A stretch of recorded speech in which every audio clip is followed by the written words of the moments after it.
Hot ang nakalipas na weekend para sa Philo Carats na muling nakasama ang 17 sa kanilang two-night jam-packed concert sa Bulacan. Ating saksihan.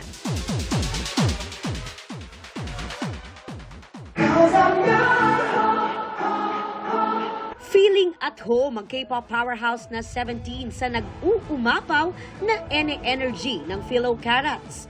Mula day 1 hanggang day 2 ng kanilang Right Here Tour sa Bulacan. Fearless na nakipagsabayan sa pagkanta ang fans.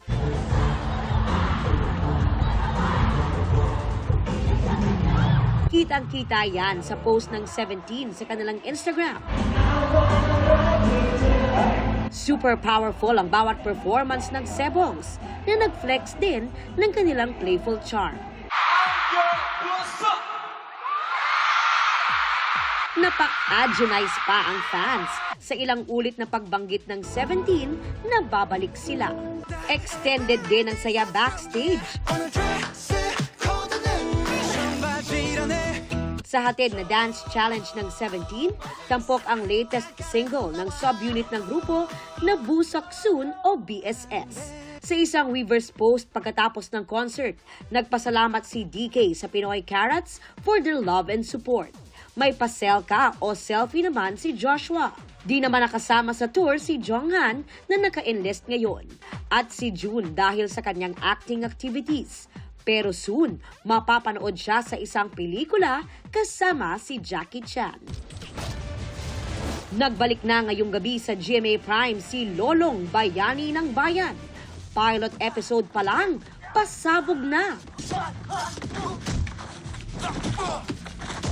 At inabangan hanggang sa social media.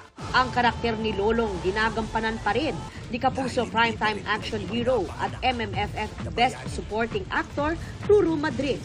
Ano kaya ang mga dapat abangan na wala noong unang season ng Lolong? Nung first season ng Lolong, pandemic nun eh. So marami po tayo mga restrictions. Yung mga fight scenes namin, yung mga hindi namin nagagawa before na mga explosion, yung mga sabog. This time, ginagawa na namin siya. Mas mahabang fight scenes, mas mahabang numero. Even the camera shots, the camera angles, lahat yun pinag-aralan namin. Malalaman din natin kung happy ending pa rin ang love story ni na Lolong at Elsie played by Shaira Diaz. Para sa GMA Integrated News, ako si Aubrey Carampel, ang inyong saksi. Mga kapuso, maging una sa saksi. Mag-subscribe sa GMA Integrated News sa YouTube para sa iba't ibang balita.